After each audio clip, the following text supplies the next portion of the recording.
दरिया सूरा खेत बुहारिया, बोलो सूरा खेत सतगुरु के बिसवा, बोलो सतगुरु के बिसवा, सिरले सौंप्या राम को, सिरले सौंप्या राम को, नई जीवन किया, नई जीवन सूरा खेत बुहारिया, सूरा खेत बुहारिया, बोलो राम। आचार्य सीधरिया महाराज कह रहे हैं सूरा खेत बुहारिया, खेत रणांगण यानी जो है बैटल फील्ड जो है युद्ध का मैदान, वो खेत है, क्षेत्र है। भारत की सीमा में रहने वाले फौजी लोग भारत को अपना राष्ट्र, अपना पिता मान करके, पूजनीय मान करके, और भारत के साथ और दूसरे की जमीन मिला दे और उस खेत में शत्रुओं को नष्ट कर दे, उस क्षेत्र में, उस जमीन से उनको हटा दे और उस जमीन को अपनी सीमा में मिला ले, उसे कहते हैं खेत बुआरना, क्षेत्र बुआरना। यानी जो है शत्रुओं से लाहौ लेकर के शत्रुओं को नष्ट कर दे और भारत का विस्तार कर दे। ये तो हुआ उदाहरण। तो आचार्य सीधरिया महाराज उदाहरण के द्वारा आध्यात्मिक क्षेत्र की ओर बात कहते हैं कि क्षेत्र क्षेत्रज्ञ ज्ञानम यज ज्ञानम मतम मम। श्रीमद् भगवद गीता में कहते हैं क्षेत्र और क्षेत्रज्ञ का ज्ञान होना बहुत जरूरी है। जिसको जान ले, क्षेत्र क्षेत्रज्ञोर ज्ञानम यज ज्ञानम, क्षेत्र क्षेत्रज्ञयोर ज्ञानम यज ज्ञानम, वही ज्ञान, मतम मम, मेरा ये मत। तो क्षेत्र तो हुआ शरीर, क्षेत्रज्ञ हुआ आत्मा, इधर क्षेत्र हुआ रणांगण का मैदान। जो लड़ने वाले आर्मी फौजी लोग लड़ते हैं तो लड़ने से क्या होता है, शत्रुओं का नाश करते हैं। ऐसे ही आध्यात्मिक जीवन में जो हमारे ऊपर आक्रमण करे हुए हमारे इंद्रियों के देवता जबरदस्ती हमारे ऊपर हावी हो गए हैं, अधिकार जमा लिया है, ऐसे उनको वहां से हटाना है। हटाने के लिए लड़ाई लड़ना ना, लड़ाई लड़ना, मन को वश में करना, घंटा भर जाप करना, साधना करना, 2 घंटा 3 घंटा, सिर ले सौंप्या राम को, नहीं जीवन की आस। राम को सिर सौंप दे, सदगुरु के विश्वास से आगे बढ़े, साधना करे, बढ़ता जाए, साधना में रुचि को ज्यादा से ज्यादा पैदा करे, उत्साह के साथ लगा रहे, परमात्मा के ध्यान में बढ़ता जाए, रुकावट आवे उससे भी घबरावे नहीं। महाराज कहते हैं सूरा खेत बुआरिया रे, सदगुरु के विश्वास, गुरुदेव के विश्वास से बुआरा। सिर ले सौंप्या राम को, रे नहीं जीवन की आस, जीवन की आशा को छोड़ दिया, राम को सिर सौंप दिया गुरुदेव के विश्वास से। प्यारे भाई और माताओं, इसलिए साधना काल में साधक के जीवन में जो भी समस्याएं हैं, उस समस्याओं का समाधान उनकी शूरवीरता ही है, और कोई दूसरा उपाय नहीं है। लेकिन इससे पहला उपाय है गुरुदेव के वाक्यों में विश्वास। गुरु के वाक्यों में विश्वास होगा तो वो शूरवीर बनेगा, धैर्य के साथ साधना करता रहेगा। इसलिए संतों ने कहा है, अरे मर जीवारों का मैं फकीरी, मर जीवारों का कायर का कामन कोई, कायर का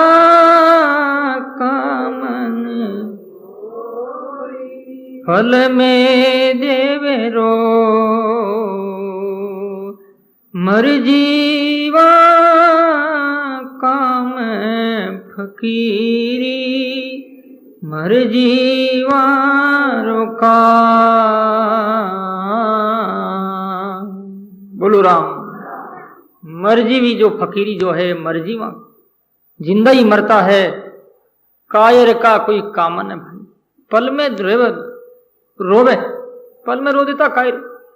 बम्बार्डमेंट होता है, गोलियां चल रही है सामने से, तो पल में रो देता, अरे राम राम मर जाऊंगा, क्या करूंगा, मेरे बाल बच्चे हैं, मेरी स्त्री पीछे बिछड़ जाएंगे, क्या हो गया, उनकी क्या दशा होगी। लेकिन कायरों का काम नहीं। आचार्य सिद्धरिया महाराज कहते हैं, बहुत बढ़िया बात कह रहे हैं। तो सुनो, इस विषय में एक सुंदर बात याद आ गई, बहुत बढ़िया बात है। सत्संग अपने यहां होता है ऐसी बात नहीं, सत्संग भगवान के धाम में भी होता है।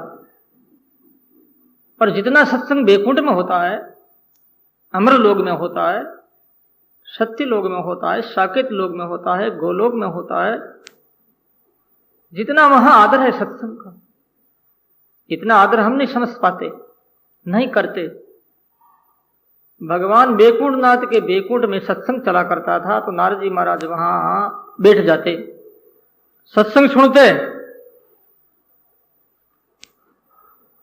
सत्संग होने के बाद में वहां पर भगवान के आदेश से नारद जी महाराज की जगह जो है पानी से धोकर के साफ की जाती थी। नारद जी ने विचार किया, अरे राम, मैं बैठता हूं, मेरी जगह धोई जा रही। नारद जी का शायद ऐसा मुझे भ्रम हो गया, बेम हो गया होगा शायद। अब नारद जी ने ध्यान रखना प्रारंभ कर दिया। जहां नारद जी बैठते थे, नारद जी चले जाने के बाद में भगवान के आदेश से भगवान के अनुचर जो है एकदम पहुंचा देते, साफ करते पानी से। नारद जी के मन में शंका हो गई, ये क्या बात, मैं तो रात दिन भगवान का कीर्तन करता हूं, ये पहुंचा दिया जा रहा है, और जहां मैं बैठता हूं वही जगह धोते हैं और कोई जगह धोते ही नहीं। भाई धोनी तो सब जगह चाहिए, यदि कोई जगह मेली हो, खराब हो, तो सिर्फ मेरी वाली जगह क्यों धो रहे हैं। आश्चर्य हुआ नारद जी महाराज को। एक दिन नारद जी महाराज ने हिम्मत करके भगवान महाविष्णु के चरणों में नमस्कार कर प्रश्न किया, प्रभु मैं जानना चाहता हूं, जहां मैं बैठता हूं वहां जगह धोई जाती है और दूसरी जगह धो नहीं रहे हैं, इसका क्या कारण है। भगवान का नारद जी महाराज कारण पूछ के क्या करोगे, जाने धोने के। नहीं बाप जी बताना पड़ेगा।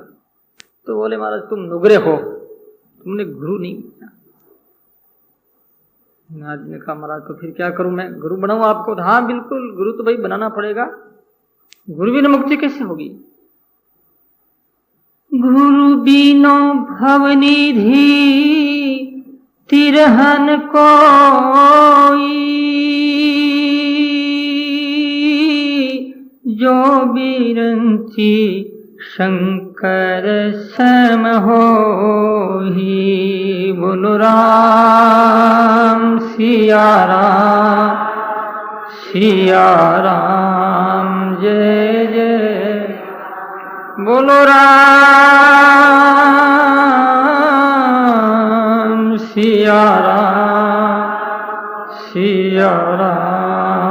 जय जय राम। बोलो जय जय। बोलो राम। रामायण कहती गोस्वामी तुलसीदास जी महाराज कहते हैं, गुरु के बिना भवनिधि संसार सागर से तैर नहीं सकता। चाहे वो ब्रह्मा जैसा बड़ा हो जाए, चाहे वो शंकर जैसा महान हो जाए, तिरहन कोई। बात बताई गई।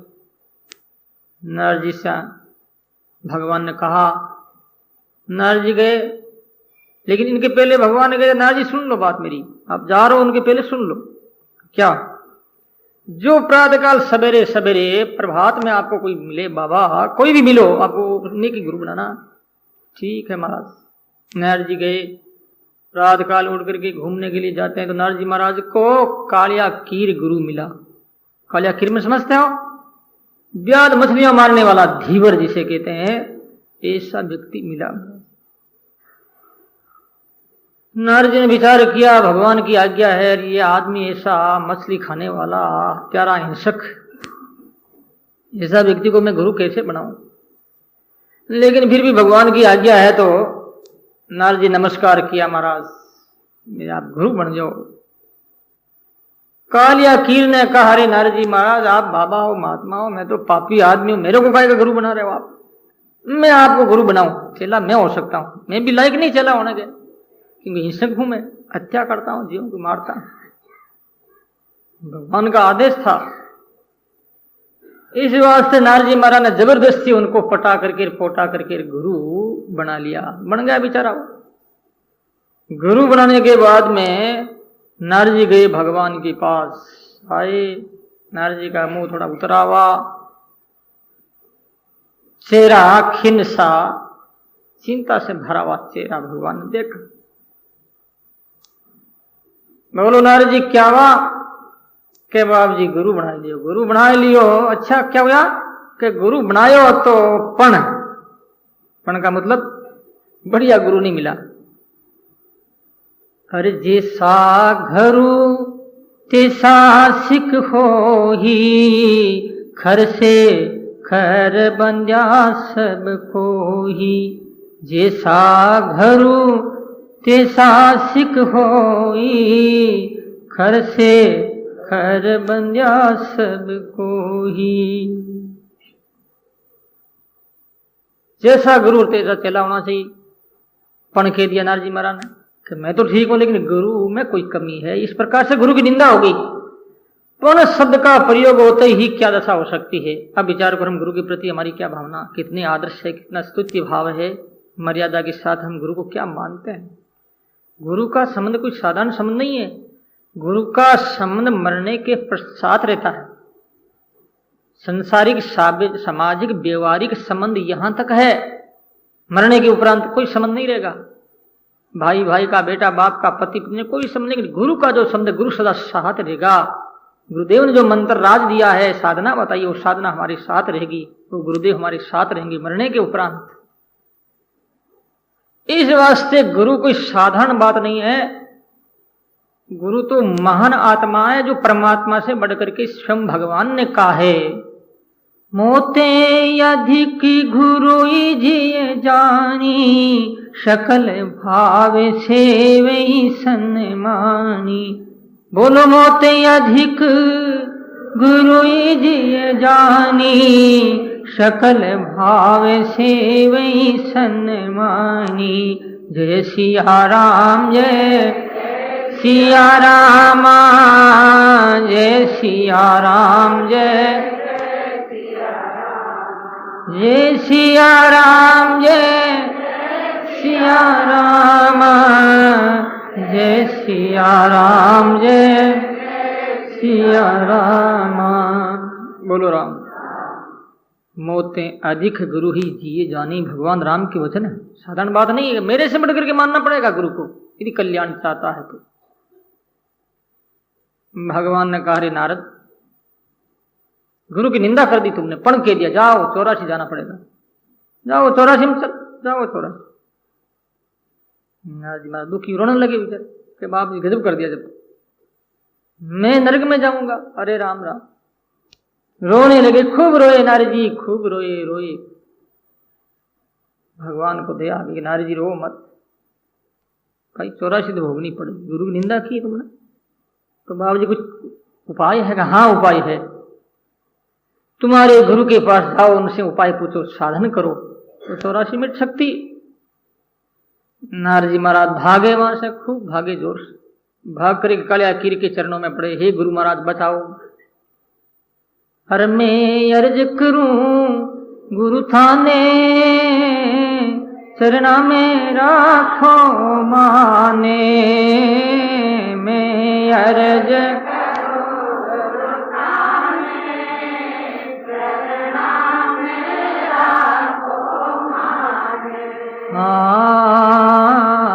हेलो प्रगट क्यों के साने, लाज शर्म सब थाने, हेलो परगट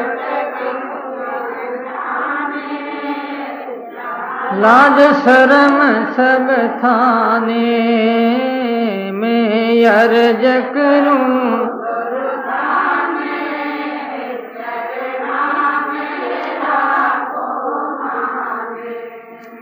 हे गुरुदेव, मैं जोर जोर से आवाज दूं, प्रार्थना करूं या अंतर हृदय से छिप करके कैसे बोलूं, कैसे क्या करूं? लाज और शर्म जो है आपको। कालियाकीर के चरणों में गिर गए, रोने लगे। तो बोले कि नारद क्या हुआ? कि बाबू जी ये बात होगी। कालियाकीर ने कहा मैं उपाय बता दूं, आप चिंता मत करो। कल भगवान के पास में जाना, उनको कहना 84 लिख दोगे। कितनी तुमने चोरी 84 लिखना आप लोग पड़े भाई, आप भोगाने वाले हैं, लिखना तो पड़ेगा। कहा लिख दो। और लिखने के बाद में 84 के जो अक्षर है उसके ऊपर आप सो जाना, सो जो के लोट पोट हो जाना, खूब लुटना उसको और कह देना कि मैंने भोग ली, बस आपका काम बन जाएगा। जाओ। नारद जी दौड़े दौड़े गए भगवान के पास, हाथ जोड़ प्रणाम किया, महाराज आया हूं मैं आपकी शरण। एक प्रार्थना है, प्रभु मुझे पता नहीं 84 की संख्या कितनी, कृपा करें आप जल्दी लिख दें, आप मैं भोगने के लिए तैयार हूं।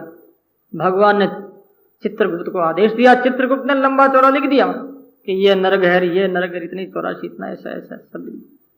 नारद जी महाराज उस पर सो करके लोट पोट हो गए और कह दिया प्रभु मैंने 84 भोग ली। भगवान ने कह नारद कमाल कर दिया। किसने कहा, किसने उपाय बताया? गुरु महाराज ने बताया। किसने? कालियाकीर ने। कालियाकीर कौन था? स्वयं भगवान बने थे। मोटा ही गुरु रे भाई। मोटी रातों का मोटी तड़के हैं, मोटा ही प्रभात है। रात बड़ी है ना तो प्रभात भी बड़ा है। बड़े महापुरुषों के गुरु भी बड़े ही होते, छोटे छोटे। भगवान स्वयं कीर का रूप धारण किया था नारद जी महाराज के लिए और नारद जी के अहंकार को दूर किया। नारद जी ये सोचते हैं कि मैं नाम जप करता हूं, कीर्तन करता हूं और मेरा जैसा कोई भक्त नहीं है, तो नारद जी के ऐसे अभिमान को दूर करना था। तब भगवान ने ये लीला रची। सकल शोकदायक अभिमाना, अभिमान सब शोक को दुख को देने वाला है। तो कहने का भाव या सिरले सौंप्या राम को और सदगुरु के विश्वास, गुरुदेव का विश्वास होना जरूरी है। पण कर दिया तो जीव की दुर्गति हो सकती है। जैसे नारद की क्या हालत हुई, नारद जैसों की ऐसी हालत हो सकती है तो हमारी बात ही क्या। इसलिए प्यारे भाइयों और माताओं, याद रखो साधना में शूरवीर बनकर के साधना करो, तब आप साधना में सफल होंगे। थोड़ी सी कठिनाई लगती है, समस्या लगती है, बैठने गोड़ों में दर्द होता है, कई के कटी भाग दुखते हैं, तो कई के पसीना भी आ जाता है। परवाह मत करो, करते रहो, लेकिन इसका परिणाम बहुत बढ़िया मिलेगा। अमृत मिलेगा, आनंद मिलेगा, मुक्ति मिलेगी, सुख मिलेगा और वो शाश्वत सुख मिलेगा। पहले दुख पाओ तो आगे सुख पाओगे, और पहले सुख मौज ले रहे हो, संसार का भोग भोग रहे हो, फिर नरकों में जाना पड़ेगा। तो क्या फायदा? फायदे वाली बात करो।